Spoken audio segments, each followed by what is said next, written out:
So, after a bunch of wrestling the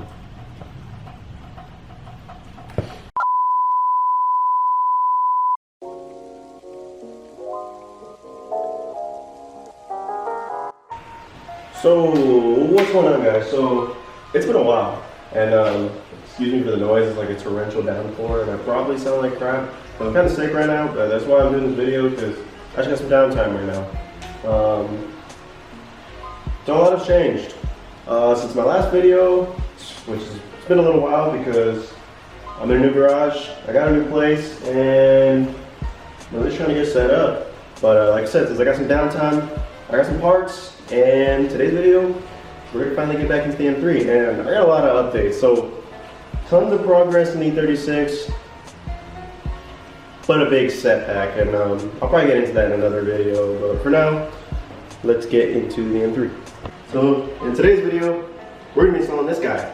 I found me a Top Speed Pro 1 axle back on the marketplace. Facebook, of course, where else? But yeah, it's a bit dusty. Needs a little polish, which is what we're honestly gonna do first before we do the install. And yeah, I haven't given you guys an update, but I'm running that thing straight piped. It's obnoxious, don't do it. It's resonated too. I got those two Ar-20s. Helps, doesn't really drone, but on the throttle, it's loud as hell. So, yeah, I would not recommend a straight pipe S54.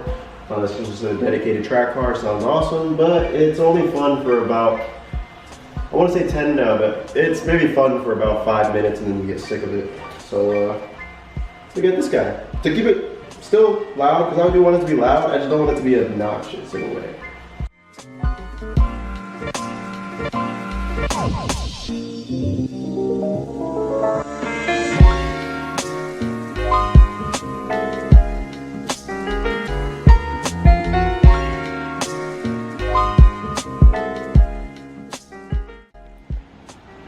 So we now have all the hardware on, both exhaust mounts, rubber mounts. This actually deletes one of them. It only takes two because it's not a giant back box like the OEM one. It's a lot lighter actually, I forgot to mention that. This thing's like, I want to say like a good 20-25 pounds versus like the OEM one's like 50. This thing's like super light, so good weight reduction. But yeah, we're about to grab our old hardware, still use the same OEM hardware. It's not really a hard install, so I'm not going to do like a tutorial, but just going to send it in and get right on with it, straight to the testing. Let's do it.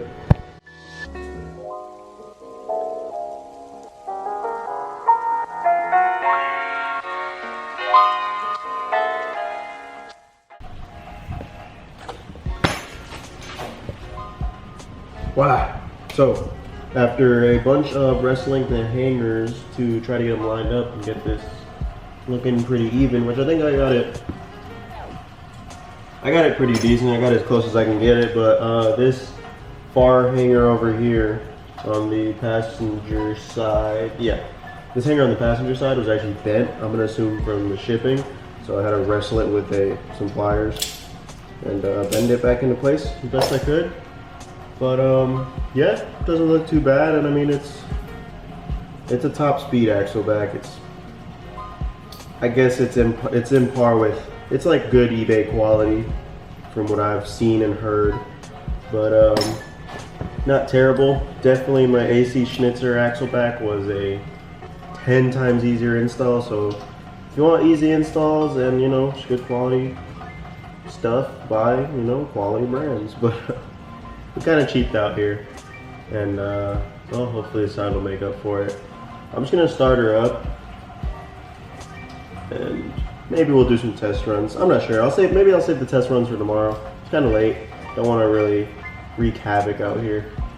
So yeah, let's get to the cold start.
Touge.